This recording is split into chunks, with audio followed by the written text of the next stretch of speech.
ए, कहाँ जा रहा है? क्या तुझे पता नहीं मुखिया जी का सख्त आदेश है, रात के समय गांव से बाहर जाना मना है। क्या तुझे अपनी जान प्यारी नहीं? भाई, दुनिया में भला ऐसा कौन होगा जिसे अपनी जान प्यारी नहीं। फिर फिर तू इतना जोखिम क्यों उठा रहा है? तू जानता है ना गांव के बाहर कितना खतरा है। रात में लोग अचानक से गायब हो रहे हैं। हम लोग भी यहाँ कई सालों से पहरा दे रहे हैं। आज तक इस गांव से जो भी बाहर गया है वो कभी लौट कर नहीं आया। वो तो सब ठीक है भाई, लेकिन क्या? अरे भाई, दरअसल वो मेरी गाय सुबह चरने गई थी, लेकिन वो अभी तक लौट कर नहीं आई, इसीलिए मैं उसे लेने जा रहा हूँ। वो यहीं कहीं रास्ता भटक गई है। मैं बस यूं गया और यूं आया। चल चल चल, अब बहुत हुआ तेरा नाटक। अब यहाँ से जाता है या नहीं, वरना मार मार के तेरा वो हाल करेंगे कि फिर तो दोबारा ठीक से चल नहीं पाएगा। अरे क्या करूँ, ये लोग तो मुझे जाने ही नहीं दे रहे। हाँ, एक काम करता हूँ, मैं पीछे के रास्ते से गांव के बाहर चला जाता हूँ। थोड़ा सा ज्यादा ही चक्कर लगाना होगा, इससे ज्यादा क्या होगा। कम से कम मेरी गाय तो मुझे मिल जाएगी। क्या सोच रहा है? तुझे समझ नहीं आ रहा क्या? अरे ठीक है भाई, जाता हूँ। इतना नाराज क्यों होते हो? गाय का क्या है, वो तो कल भी आ जाएगी।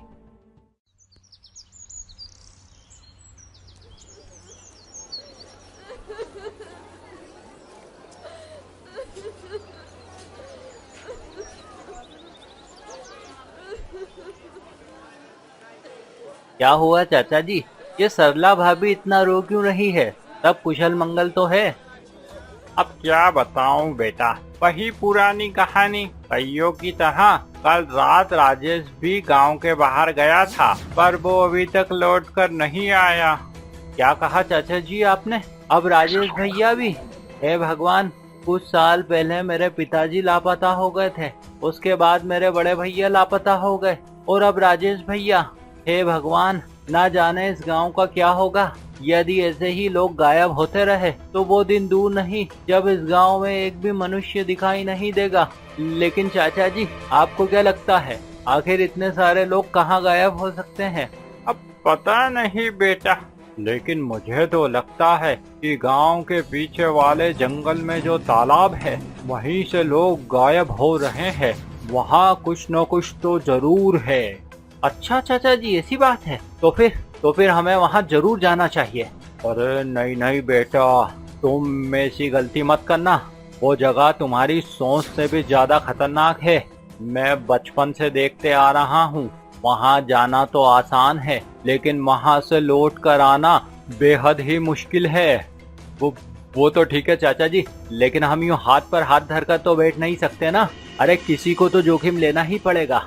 मैं आज ही उस तालाब के पास जाता हूँ। ठीक है बेटा, अगर तुमने फैसला कर ही लिया है तो मैं भी तुम्हारे साथ चलूंगा।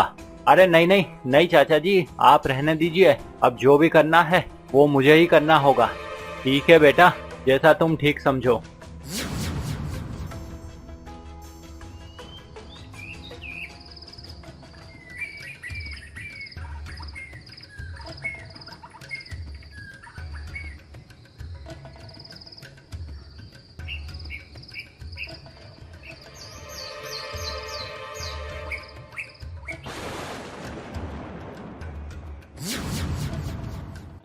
ये मदन को क्या हो गया? ये यहाँ खड़े खड़े किससे बात कर रहा है?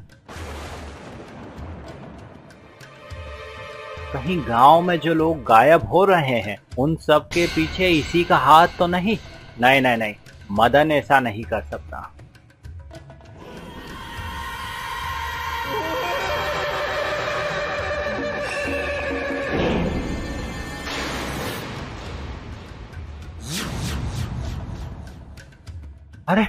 अरे ये क्या था? हे भगवान, चाचा ने सही कहा था, यहाँ कुछ तो गड़बड़ है।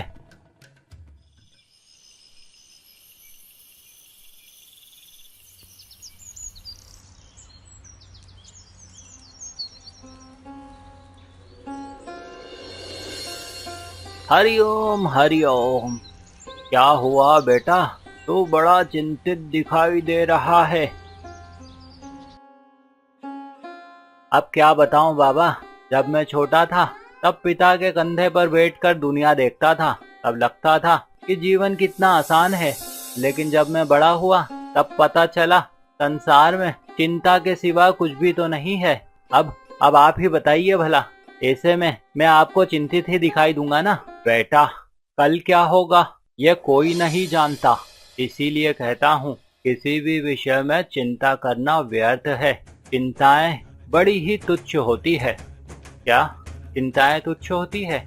हो सकता है, आप कहते हैं तो होती होगी, लेकिन बाबा जी मैं एक गरीब आदमी हूँ जिसके पास 2 जून की रोटी तक नहीं है। भला मेरे जीवन में सिवाय परेशानियों के क्या हो सकता है?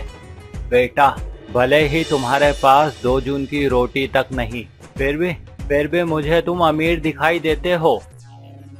क्या कहा आपने? मैं आपको अमीर दिखाई देता हूँ? भला वो कैसे? वो इसलिए क्योंकि तुम्हारे मन में लालच तो बिल्कुल नहीं है। अच्छा, मतलब मैं लालची नहीं हूँ, इसका मतलब मैं अमीर हूँ। ये भी ठीक कहा बाबा आपने, लेकिन मेरी परेशानी ये है कि मैं अकेला पड़ चुका हूँ, कोई भी मेरा साथी नहीं है। क्या बेटा, मुझे तो तुम अकेले नहीं दिखते। बाबा जी आप ध्यान से देखिए, यहाँ तो मैं अकेला ही हूँ। नहीं, तुम समझे नहीं, तुम मुझे अकेले नहीं दिख रहे। वो इसलिए बेटा क्योंकि तुम में धैर्य तो बहुत है। जब मैंने देखा तुम बड़े ही धैर्य से यहाँ बैठे थे, और धैर्यवान मनुष्य कभी अकेला नहीं होता।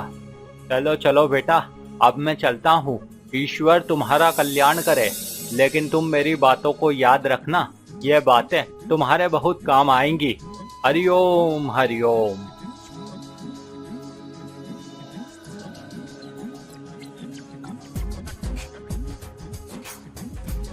वाह, बाबा जी ने तो बड़ी अच्छी अच्छी बातें कही है। क्या कहा था उन्होंने? हाँ, एक तो ये कि चिंता करना व्यर्थ है क्योंकि चिंताएं तुच्छ होती है। और दूसरा क्या था? हाँ, मैं धनवान हूँ क्योंकि मैं लालची नहीं हूँ। हाँ, और वो तीसरा क्या कहा था उन्होंने? मैं अकेला नहीं हूँ। क्यों? क्योंकि मैं एक धैर्यवान मनुष्य हूँ। हाँ, मैं बाबा जी की इन तीनों बातों को याद रखूंगा, लेकिन अब मैं यूं हाथ पर हाथ धरकर नहीं बैठ सकता। मुझे कुछ न कुछ तो जरूर करना होगा। मैं आज रात ही उस तालाब वाले राक्षस के पास जाता हूँ, फिर देखता हूँ आखिर वो चाहता क्या है।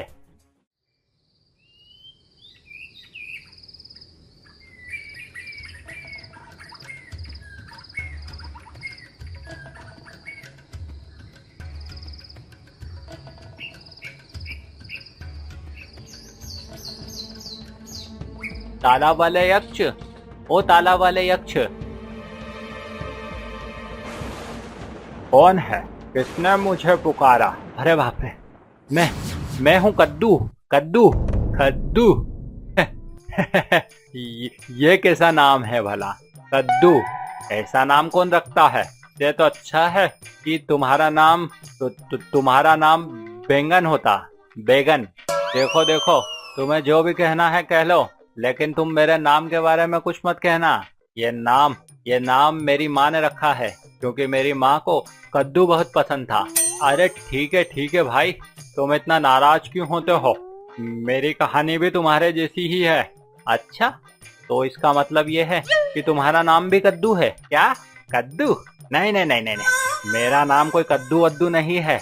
मेरा नाम तो लोकी है। लोकी मतलब हरी ताजी लौकी। क्या कहा तुमने? मुझे कुछ ठीक से सुनाई नहीं दिया। अरे क्या बहरे हो? मैंने कहा मेरा नाम लोकी है। मेरा पूरा नाम हरी ताजी लोकी है। और अब तुम मेरे नाम के बारे में ज्यादा कुछ नहीं कहोगे? अरे ठीक है लोकी भाई, मेरा मतलब है हरी ताजी लोकी भैया, तुम तनिक शांत हो जाओ। इसमें नाराज होने वाली कौन सी बात है? अब माँ को जो पसंद होगा नाम तो वही होगा ना, इसमें बुरा मानने वाली कौन सी बात है? लेकिन तुम बताओ, तुम यहाँ क्यों चले आए? क्या तुम्हें मुझसे डर नहीं लगता? डर तो सबको लगता है और गला भी सबका सूखता है भैया, लेकिन डर के आगे तो जीत है ना। अच्छा, बातें तो बड़ी बड़ी करते हो। तो फिर ठीक है, खेल शुरू करें? क्या खेल? कैसा खेल? वही पुराना खेल। मैं तुमसे 3 प्रश्न पूछूंगा। यदि तुमने तीनों प्रश्नों के ठीक ठीक उत्तर दिए तो मैं तुम्हारे साथ साथ तुम्हारे सभी साथियों को आजाद कर दूंगा और इस जगह से सदा सदा के लिए चला जाऊंगा। किंतु तुमने यदि मेरे प्रश्नों के उत्तर नहीं दिए या फिर एक भी प्रश्न का गलत उत्तर दिया तो मैं तुम्हें सदा सदा के लिए बंदी बना लूंगा। अच्छा, तो ठीक है, मैं तैयार हूँ। तुम अपना प्रश्न पूछो। तो सुनो, घास को बड़ा ही तुच्छ माना जाता है, लेकिन क्या तुम बता सकते हो इससे भी तुच्छ क्या है? क्या घास से भी तुच्छ कुछ हो सकता है भला? घास तो बड़ी ही तुच्छ होती है। हाँ हाँ, याद आया, वो साधु बाबा ने यही तो मुझे बताया था। वो कह रहे थे ना कि चिंता करना व्यर्थ है क्योंकि चिंताएं बड़ी ही तुच्छ होती है। तो इसका मतलब तो यही हुआ कि चिंताएं घास से भी तुच्छ है। यक्षराज, घास से भी तुच्छ कुछ नहीं होता, किंतु हाँ, मनुष्य के मन में पलने वाली चिंताएं घास से भी तुच्छ होती है। वाह, समझदार मालूम पड़ते हो। लेकिन समझदार मनुष्य अक्सर लालची हो जाता है। क्यों? क्योंकि वो ज्यादा गणित लगाता है। तो क्या तुम मुझे बता सकते हो ऐसा क्या है जिसे खोकर मनुष्य धनवान हो जाता है? क्या ये कैसी बात है? लोग तो पाकर धनवान होते हैं, फिर भला वो क्या है जिसे खोकर मनुष्य धनवान हो जाता है? हाँ, याद आया, आज वो साधु बाबा मुझे धनवान कह रहे थे, और वो इसलिए क्योंकि मैं लालची नहीं हूँ। हाँ, मिल गया उत्तर। यक्षराज, लालच, हाँ, वो लालच ही है जिसे गवाकर मनुष्य धनवान हो जाता है। हाँ, बहुत अच्छे, बहुत अच्छे। तुम तो मेरी सोच से भी अधिक बुद्धिमान निकले। लगता है इस पूरे ज्ञानगंज में एकमात्र तुम ही समझदार हो।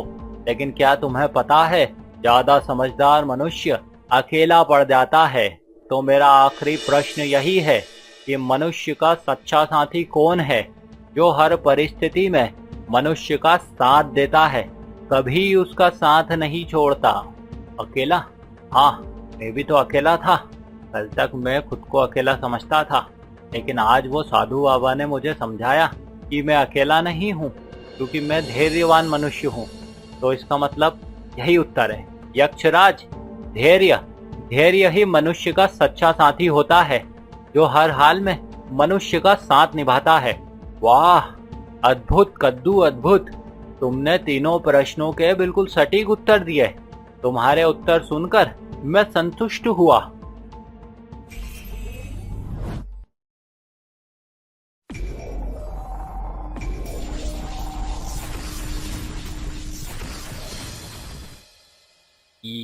ये क्या हुआ लोकी भाई? तुम तो यक्षराज से सीधे आदमी बन गए। आखिर ये चमत्कार हुआ कैसे? अब क्या बताऊं भैया, मुझे अपने ही कर्मों की सजा मिली थी। दरअसल हुआ यूं था कि तुम्हारी तरह मैं भी ज्ञानगंज में रहता था, लेकिन ज्ञानगंज में रहने के बाद भी मैं निहायती मूर्खों वाली हरकतें करता था। और ऐसे ही एक दिन मैंने हंसी ठिठोली में एक साधु महात्मा का अपमान कर दिया, जिससे नाराज होकर उन्होंने मुझे राक्षस बन जाने का श्राप दे डाला। लेकिन जब मैंने हाथ जोड़कर उनसे क्षमा मांगी तो उन्होंने बताया कि जब कोई व्यक्ति तुम्हारे 3 प्रश्नों के उत्तर दे देगा, उस दिन तुम इस श्राप से मुक्ति पालोगे, और तुम्हारे साथ साथ उन लोगों को भी मुक्ति मिल जाएगी जिनको अब तक मैंने पानी के अंदर बंदी बनाकर रखा था। और देखो, आज तुमने मुझे मुक्त कर दिया। अच्छा, तो भाई, तो इसका मतलब तो यही हुआ कि आज सुबह मैं जिन साधु बाबा से मिला था वो कोई और नहीं बल्कि वही महात्मा थे जिन्होंने तुम्हें श्राप दिया था। हाँ कद्दू भाई, वो वही महात्मा थे। कहते हैं वो कई सदियों से हम ज्ञानगंज वासियों का अपने ज्ञान से मार्गदर्शन करते आ रहे हैं। वाह लोकी भाई वाह, अब जाकर मुझे पता चला कि आखिर क्यों हमारे गांव का नाम ज्ञानगंज रखा गया, ताकि यहाँ रहने वाला हर आदमी ज्ञान और समझ को ध्यान में रखकर अपना जीवन जिए। तुमने बिल्कुल सही कहा कद्दू भाई। चलो अब अपने घर चलते हैं। हाँ, चलो चलो। और इस प्रकार से कद्दू ने अपनी सूझबूझ से अपने साथियों को अज्ञानता के अंधकार से मुक्त करवाया, और तब से ज्ञानगंज गांव सदा सदा के लिए अंधकार रूपी राक्षस से मुक्त हो गया। वहां रहने वाले सभी मनुष्य ज्ञान के साथ खुशी खुशी अपना जीवन जीने लगे।